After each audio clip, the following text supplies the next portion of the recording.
Урматтуу мусулман бир тууган, бирок жараткан Аллах табарака ва таала дуалардын кабыл болуусун кеченин 1 саатына бөлүп койгон. Ал саат башка күндөрдө эле болсун. Ал саат Аллах табарга сыр кылган. Эмне үчүн? Бенде дайым Аллах тааладан үмүт кылып, Аллах менен болгон байланышы болуп турсун үчүн. Ошондой эле Аллах табарака ва таала жума күнүнүн убактында бир убакыт бар, ошол убакытка кайсы бенде дал келсе, анын дуасы кабыл болот дейт. Алда Аллах табарака ва таала менен бенденин арасында сыр.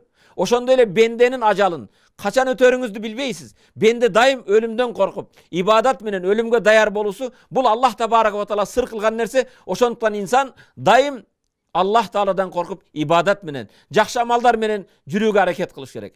Ошондой эле Кадыр түнүн Аллах табарака ва таала Рамазан айынын ичинде жашырып койгон. Рамазан айынын ичинде Кадыр түнү так кечелерге.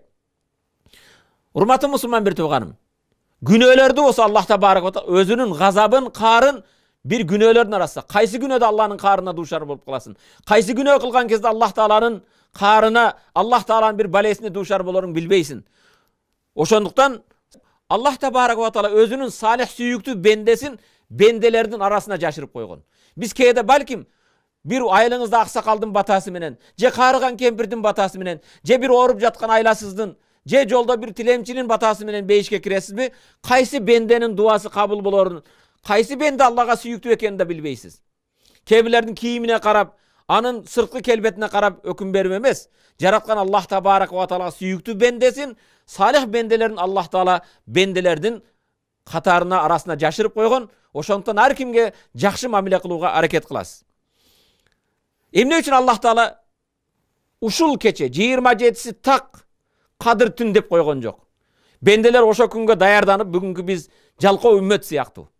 Бир гана 27-синде даярданып, 27-си кечеси ибадат кылып, аракет кылып, дуа кылып өткөзөбүз да, 28-и келген кезде, же 29-унда, же 23-үндө бейишке жолдомо алган сыяктуу, баягы койчунун таягы дегенде, баягында кейпибизге түшүп, же ибадатта жок, же дуада жок, дагы эле баягы жаман сайттарда, дагы эле ушак менен, жана башка иштер менен алек болуп калабыз. Аллах табарака ва таала Кадыр кечесин сыр кылгандыгы, инсандын бенденин жүрөгү дайым Аллах таала менен байланышта болсун.